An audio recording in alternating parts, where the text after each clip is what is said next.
Good morning, students. Today we'll start topic 3 of chapter 2, Socialism in Europe and the Russian Revolution, subject history of class 9.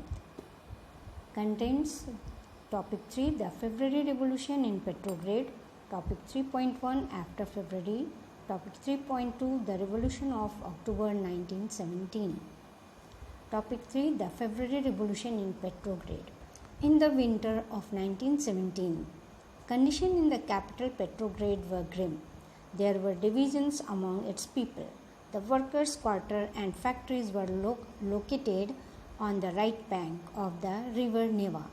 On the left bank were the fashionables, means rich people's areas. In February 1917, food shortages were deeply felt in the workers. Parliamentarian wishes to preserve elected government were opposed to the Tsar's desire to dissolve the Duma. On 22nd February, a lockout took place at a factory on the right bank. The next day, workers in 50 factories called a strike. In many factories, women led the way to strike. This came to be called the International Women's Day. Demonstrating workers crossed the factory quarters to the center of the capital. At this stage, no political party was actively organizing the movement. The government imposed a curfew. Demonstrators dispersed by the evening, but they came back on the 24th and 25th.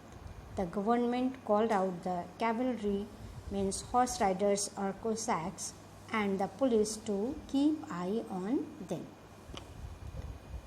On Sunday, 25th February, the government suspended the Duma. Demonstrators returned in force to the street of the left bank. On the 26th and on the 27th, the police headquarters were ransacked. The streets thronged with people raising slogans about bread, wages, better hours, and democracy. The government tried to control the situation and called out the cavalry once again. However, the cavalry refused to the demonstrators. However, the cavalry refused to fire on the demonstrators. They voted to join the striking workers. By the evening, soldiers and striking workers had gathered to form a Soviet or council. This was called the Petrograd Soviet. The next day, our delegation went to see the Tsar's military commanders advised him to abdicate. He followed their advice and abdicated on 2nd March. Russia's future would be decided by a constituent assembly, elected on the basis of universal adult suffrage. Petrograd had led the February Revolution that brought down the monarchy in February 1917. Topic 3.1, after February. Army officials, landowners, and industrialists were influenced in the provisional government, but the liberals as well as socialists worked towards an elected government. Restrictions on public meetings and associations were removed. Soviets like Petrograd Soviet were set up everywhere, though no common system of election was followed. In April 1917, the Bolshevik leader Vladimir Lenin returned to Russia from exile. He and the Bolsheviks had opposed the war since 1914. Now he felt it was time for Soviets to take over power. He declared that the war should be closed, land be transferred to the peasants, and bank be nationalized. These three demands were called Lenin's April Thesis. Through the summer, the workers' movement spread in industrial areas. Factory committees were formed, which began questioning the way industrialists ran their factories. Trade unions grew in number. It resisted attempts by workers to run factories and began arresting leaders. Popular demonstrations staged by the Bolsheviks in July 1917 was sternly repressed. Many Bolshevik leaders had to go into hiding or flee.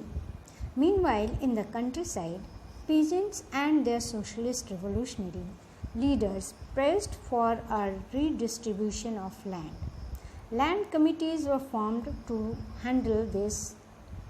Encouraged by the socialist revolutionaries, peasants seized land between July and September 1917.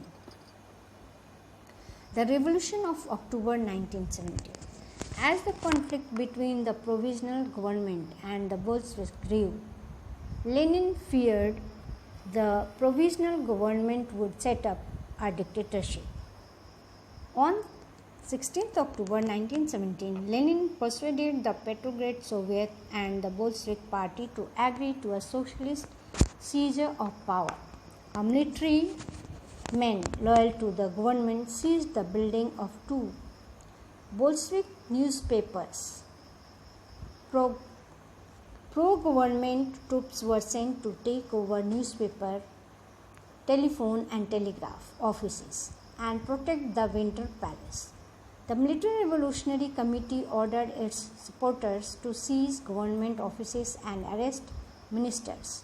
By nightfall, the city was under the committee's control and the ministers had surrendered. The majority approved the Bolshevik action. Uprising took place in other cities.